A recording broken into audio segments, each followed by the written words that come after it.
আপনি বলিয়া দিন, যাহারা জানে এবং যাহারা জানে না, তাহারা কি সম্মান হইতে পারে?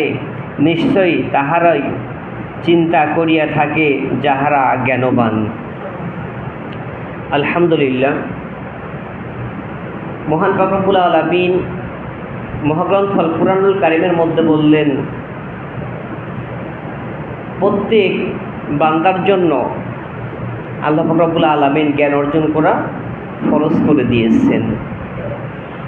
আর সুন্দরভাবে এই জ্ঞানগুলোকে আমরা দুটি ভাগে ভাগ করতে পারি। ভাগ দুটি হচ্ছে, একটা দুনিয়ার জ্ঞান, একটা হচ্ছে আখিরাতের জ্ঞান। আখিরাতের জ্ঞান বলতে আমরা বুঝি ওয়ারাত্তিলিল কুরআনা তারতিলা, ওয়ারাত্তালনাহু তারতিলা, ইন্না আনসালনাহু কুরআনুল আরাবিয়্যা।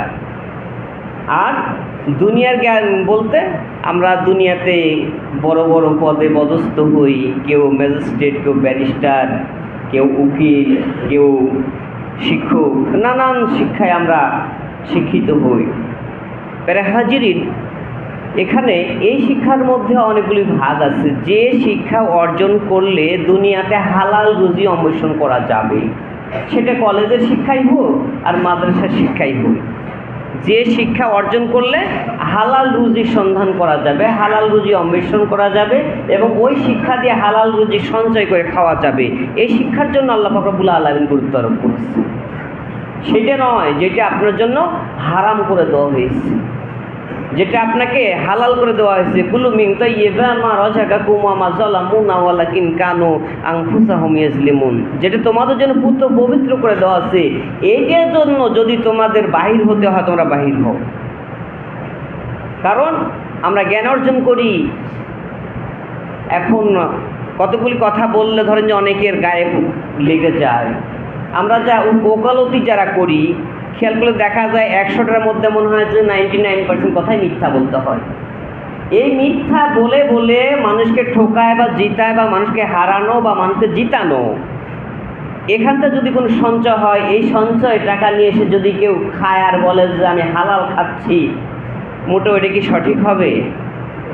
মোটেও সঠিক হবে না। ব্যবসায় গেছেন, ব্যবসা করতে গেছেন, আপনি একটা দ্রব্য ক্রয় করেছেন 50 টাকায়, আপনি বিক্রয় করতে গিয়ে 55 বা 60 টাকা বিক্রি করছেন। তখন আপনি কাস্টমার এসে বলছে যে ভাই 55 টাকা দিবনি, তখন আপনি বলেন কি ভাই ওই দাম কে নাও নাই আমার, আপনি কিনেছেন কিন্তু 50 টাকায়, কিন্তু আপনি বলছেন কি ভাই ওই দামে আমার কে নাও নাই। তার মানে কি 55 টাকা বলেছে, 5 টাকা লাভের কথা বলেছে। তখন আপনি বলছেন কি ভাই ওই দামে আমার কে নাও নাই।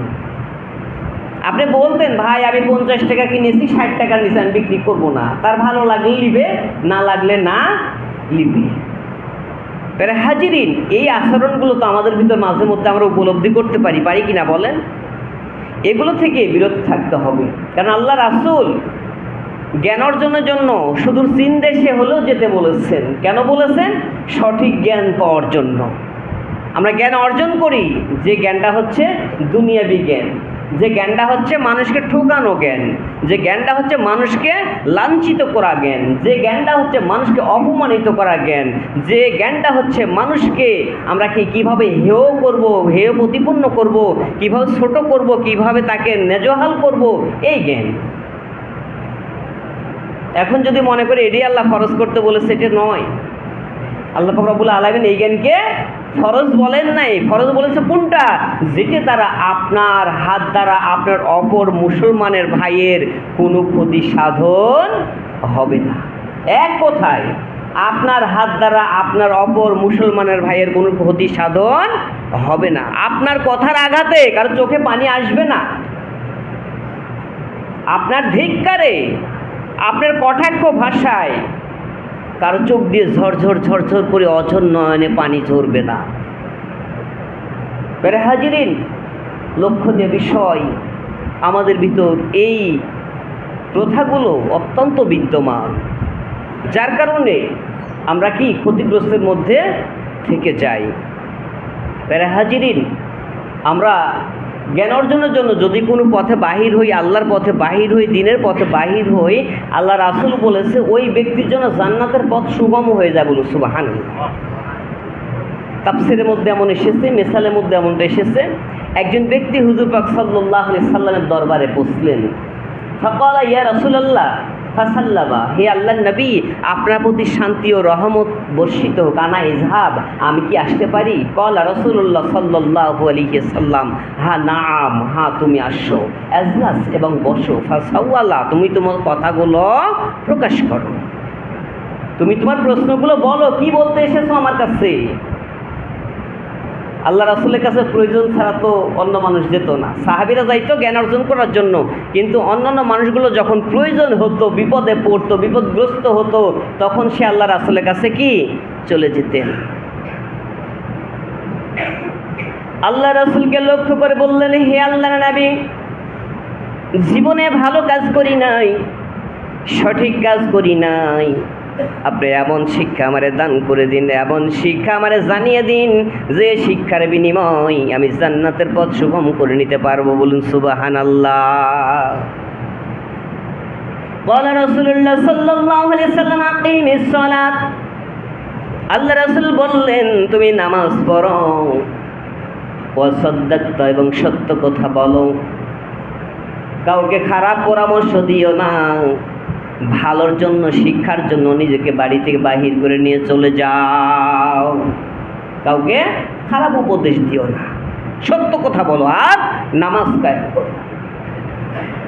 ওই ব্যক্তি আল্লাহ রাসূলের কাছ থেকে শপথ গ্রহণ করলেন এবং বাহির হয়ে চলে যায় আর বলেন, আমি আল্লাহর কসম করে বলি, যার হাতে আমার জীবন রয়ে গেছে, আল্লাহর কসম করে বলছি, আমার নবী যা বলেছে, আমার দিনের নবী যা শিক্ষা দিয়েছে, তার কমও করব না আর বেশিও করব না। বলুন সুবহানাল্লাহ।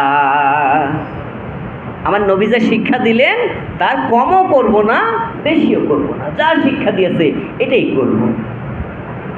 রাসূল পাক সাল্লাল্লাহু আলাইহি সাল্লাম সাহাবীদের লক্ষ্য করে বললেন, ও আমার সাহাবী, তোমরা শুনে নাও, দুনিয়ার বুকে জীবিত থাকা অবস্থায় তোমরা কি কোনো জান্নাতি মানুষকে দেখতে পেয়েছো? সাহাবীরা বললেন, হে আল্লাহর নবী, মনে পড়ে না, দেখি নাই। আল্লাহর নবী বললেন, দুনিয়ার বুকে যদি কোনো জান্নাতি মেহমানকে দেখতে চাও, আমার ওই সাহাবীর দিকে তাকিয়ে দেখো, যে ব্যক্তি বলতে বলতে যায় আল্লাহ রাসূল যা বলেছে তার কমও করব না, বেশিও করব না, আমি আল্লাহর শপথ করে বলছি, ওই ব্যক্তি যদি সঠিক সেইটা পালন করে থাকে, আল্লাহ পাক রব্বুল আলামিন ওরে জান্নাতি হিসেবে ঘোষণা করে দিয়ে দিয়েছেন। সুবহানাল্লাহ। যদি সে কম বেশি না করে, নিঃসন্দেহ ওই ব্যক্তি কি জান্নাতি, যার মধ্যে কোনো প্রকার সন্দেহ নাই। অন্য এক রাতে এসেছে, হুজুর পাক সাল্লাল্লাহু আলাইহি সাল্লামের কাছে একজন সাহাবী আসলেন এবং বললেন, হে আল্লাহর নবী, আমি তো চুরি করি, বলে করো, আমি তো মদ খাই, বলে খাও, হে আল্লাহর নবী, আপনি আমার এমন কোনো উপদেশ দিন যাতে করে আমি ইসলামের পথটা সুগম করে নিতে পারি। বলুন সুবহানাল্লাহ। আমি তো চুরি করি, করো, আমি মদ খাই, তুমি সেটাও খাও। আমাদের কাছে আসলে আগে কি বলে, মদ খাস, ছেড়ে দে, আগে ছেড়ে দে। আল্লাহ রাসূল কি বললেন? ছেড়ে দিতে বললেন না, না বলে কি করলেন? তাকে কৌশল শিখে দিলেন, তাকে যুক্তিতে নিয়ে আসলেন। ও আমার সাহাবী, তুমি চুরি করবে, করো, তুমি মদ খাবে, খাও, অন্যের মাল লুণ্ঠন করে সেটাও করো, সমস্যা নাই, কিন্তু শর্ত হচ্ছে তোমাকে নামাজ আদায় করতে হবে, তোমাকে 5 ওয়াক্ত নামাজ আদায় করতে হবে। আর এই নামাজ কি, শিক্ষা কি মাদ্রাসায় দেওয়া হয় না স্কুলে দেওয়া হয়? বর্তমান স্কুলে যাওয়ার সঙ্গে সঙ্গে কমলমতি ছোট বাচ্চাদের হাতে বই ধরা দেওয়া হয় আর বলা হয়, বড় হাট্টিমাটিম টিম, তারা মাঠে পারে ডিম, তাদের খাড়া দুটি শিং, তারা হাট্টিমাটিম টিম। আরে হাজিরিন, আপনারা যারা উপস্থিত আছেন, এ পর্যন্ত বয়স অনেকের অনেক হয়েছে, কেউ বলতে পারেন যে এই নামে কোনো প্রাণী আমাদের বা আপনাদের চোখে পড়েছে? কেউ দেখতে পেয়েছেন আজ পর্যন্ত? আমি কিন্তু দেখি নাই। আপনারা যদি দেখে থাকেন আমাকে বলবেন, আর তা না হলে আমি বলবো এটা মিথ্যা। সর্বপ্রথম কমলমতি শিশুর মুখে তুলে দেওয়া হচ্ছে হাট্টিমাটিম ডিম, তারা মাঠে পারে ডিম, তাদের খাড়া দুটি শিং, আমি বলি শিখবে তারা ঘোড়ার ডিম। তার মানে কি, এই নামে কোনো প্রাণী নেই, অথচ তাকে শিক্ষা দেওয়া হচ্ছে মিথ্যা। আগডুম বাগডুম ঘোড়াডুম সাজে, ঢাক ঢোল ঝাঁঝর বাজে, এমন কোনো অবস্থান আপনারা দেখেছেন পৃথিবীর বুকে? আজ পর্যন্ত আপনাদের চোখে পড়েছে? আজ পর্যন্ত আমার মনে হয় আপনাদের চোখে পড়ে নাই। যদি পড়তো তাহলে অবশ্যই বলতেন, হুজুর আমি দেখেছি অমুক জায়গায় আগডুম বাগডুম নামে কোনো জিনিস আছে। এগুলো মিথ্যা দিয়ে আমার আপনার কমলমতি শিশু সন্তানকে ধ্বংস করে দেওয়ার জন্য, ইসলাম থেকে দূরে সরে দেওয়ার জন্য, ইসলামকে বিনষ্ট করার জন্য এগুলো তাদের মাথার ভিতরে এক বীজ ঢুকায় দেওয়া হচ্ছে, যে বীজটা হবে একসময় ইসলাম ধ্বংসের কারণ। বলুন নাউজুবিল্লাহ। একই সঙ্গে আপনার সন্তানকে যখন মাদ্রাসায় দেওয়া হচ্ছে, তখন আপনার সন্তানকে শেখানো হচ্ছে, সকালে উঠিয়ে আমি মনে মনে বলি সারাদিন আমি যেন ভালো হয়ে চলি। আল্লাহর কাছে শপথ গ্রহণ করা হচ্ছে। এরপর ওই সন্তানকে শেখানো হচ্ছে, শুনো শুনো ইয়া ইলাহি আমারও মুনাজাত। যেটি সত্য, সেই সত্য দিয়ে শিক্ষা যেখানে হয় সেখানে আমরা আপনারা সন্তানকে দিতে রাজি নয়। তার কারণ যে এখানে দিলে জজ ব্যারিস্টার করা যাবে না। ও মুসলমান, জজ ব্যারিস্টার যেগুলো হয় লক্ষ্য করে দেখবেন, মাদ্রাসা থেকে পড়ে যে যারা উপরের দিক চলে গেছে তারাই জজ ব্যারিস্টার বেশি হয়। এটা আপনাদের ভুল ধারণা। কারণ ভার্সিটিতে চান্স পায় কে? অমুক মাদ্রাসার ছাত্র আলিম পর্যন্ত লেখাপড়া করেছে, এরপর সে ভার্সিটিতে চান্স নিয়েছে, বড় ডাক্তার হয়েছে। ওর বাল্যকালের ইতিহাস দেখেন, ও দাখিল পর্যন্ত বা আলিম পর্যন্ত মাদ্রাসায় পড়েছে, তারপর সে এই লাইনে পার হয়ে চলে গেছে। আপনারা মনে করেন যে আপনার সন্তান মাদ্রাসায় বলে ভাত পাবে না। কোথায় এটা সঠিক? আপনাদের ভাত পাবে না। তারা বিরিয়ানি কোরমা কোলা খাইতেই তারা জীবন চলে যাবে। ভাত কি করবে তারা? আমার আপনার সন্তানকে কোরআন শিক্ষা আমরা দিই না। আমি আপনি মারা যাওয়ার পর ইমাম সাহেবকে ডাকি, ইমাম সাহেব আসেন, আমার বাবা মারা গেছে, আমার বাবার জানাজাটা করেন। লজ্জা পাওয়া দরকার মুসলমান। যেই বাংলার জমিনে 92% মুসলমান, সেই মুসলমান হয়ে নিজের বাবার জানাজার জন্য ইমাম সাহেবকে আপনি আমি ডাকি, পারি না নিজে বাবার জানাজাটা করতে। শিক্ষা দিবেন, দেন। কলেজে শিখাবেন, শিখান। ভার্সিটিতে পাঠাবেন, পাঠান, সমস্যা নেই। আপনার সন্তানকে কোরআন শিক্ষাটা আগে দেন। আপনার জানাজাটা কিভাবে দিতে হবে তার আগে শিক্ষা দেন, এরপর আপনি পাঠিয়ে দেন। কোথায় পাঠাবেন? ডাক্তার দরকার আছে, ম্যাজিস্ট্রেট দরকার আছে, ব্যারিস্টার দরকার আছে, উকিল দরকার আছে, সমস্ত কিছু দরকার আছে। কিন্তু আপনার সন্তানকে আগে ইসলামী শিক্ষা, যে শিক্ষা আছে সেই শিক্ষাটা আগে তার ভিতরে বীজ বপন করে দেন, যাতে করে ওই সন্তান ওকালতি করতে গেলেও যেন বলে না যে জনাব এটা সত্য আর এটা মিথ্যা।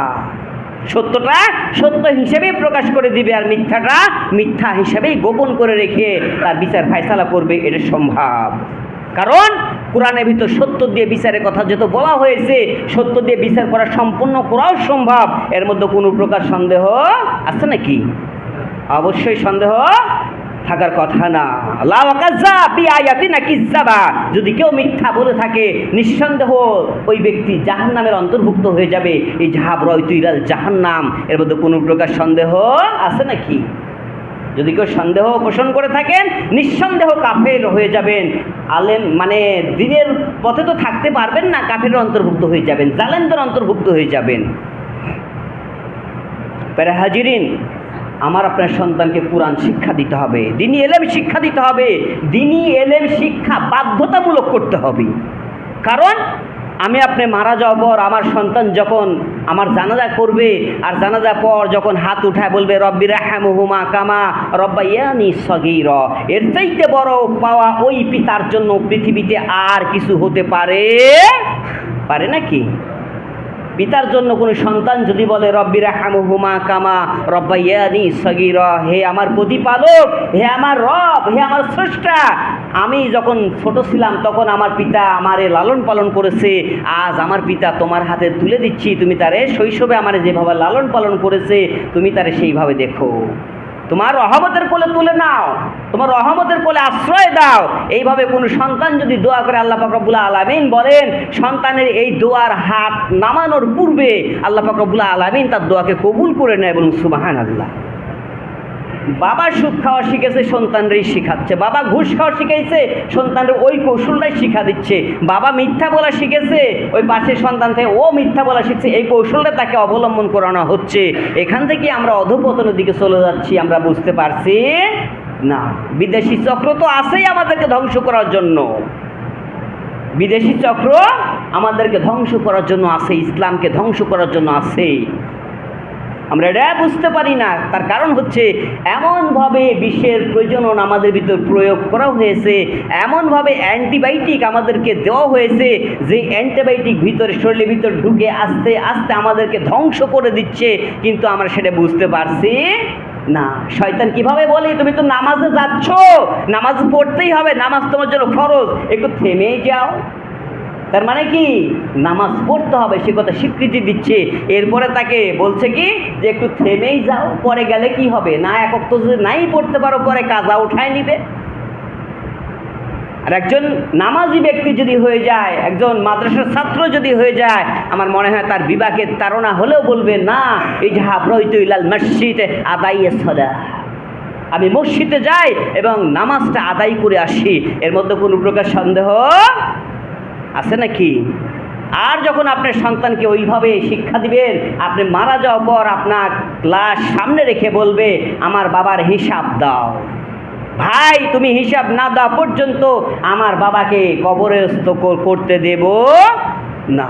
আজ পর্যন্ত শুনেছেন যে কোনো মাদ্রাসার ছাত্র, একজন এলেমে দ্বীন, একজন মাওলানা, একজন হাফেজ, একজন কারি, একজন মুফতি, একজন মুহাদ্দিস, একজন মুফাসসির আজ পর্যন্ত কোনো পিতার লাশকে সামনে রেখে বলছে আমার হিসাব দাও, তা না হলে বাবার মানে কাফনস্থ করতে দিব না, কবরস্থ করতে দিব না?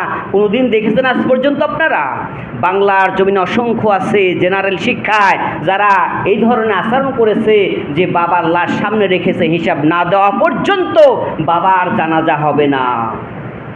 বাবা অসুস্থ হয়ে গেছে, বয়স হয়ে গেছে, মুরব্বী হয়ে গেছে, এই বাবাকে কোনো মাদ্রাসার ছাত্র যে এতিমখানায় বা বয়স্ক স্থানে যে রেখে এসেছে, এরকম কি ইতিহাস আপনারা পেয়েছেন আজ পর্যন্ত? কোথাও পেয়েছেন? অসংখ্য শিক্ষিত ব্যক্তিরা আছে যে ব্যক্তিরা তার বাবা মাকে বৃদ্ধাশ্রমে নিয়ে সেখানে রেখে আসে আর বলে বাবা তোমরা এখানেই ভালো থাকবে, এখানেই থাকো। হায়রে হতভাগা সন্তান, তোমার লালন পালন করেছে, তখন তুমি বুঝো নাই যে কীভাবে তোমার লালন পালন করেছে। সেই বৃদ্ধ বাবাকে তুমি বৃদ্ধাশ্রমে রেখে আসছো, কিন্তু কোনো মাদ্রাসা ছাত্র এটা করে নাকি? আমার মনে হয় আজ পর্যন্ত পাওয়া যায় নাই, ইতিহাসের পাতায় আজ পর্যন্ত এটা লেখা হয় নাই। যদি হয়ে থাকতো অবশ্যই লেখা হতো। আল্লাহ পাক রব্বুল আলামিন আমাদেরকে যেন দ্বীনি শিক্ষা দান করেন, দ্বীনের পথে যেন থাকতে পারি, দ্বীন শিক্ষা যেন আমরা গ্রহণ করতে পারি, আমার আপনার সন্তানকে যেন দ্বীনি শিক্ষা দিতে পারি, সেই তৌফিক যেন আল্লাহ পাক রব্বুল আলামিন দান করেন। সবাই বলুন আমিন। অখেদা আনানিল।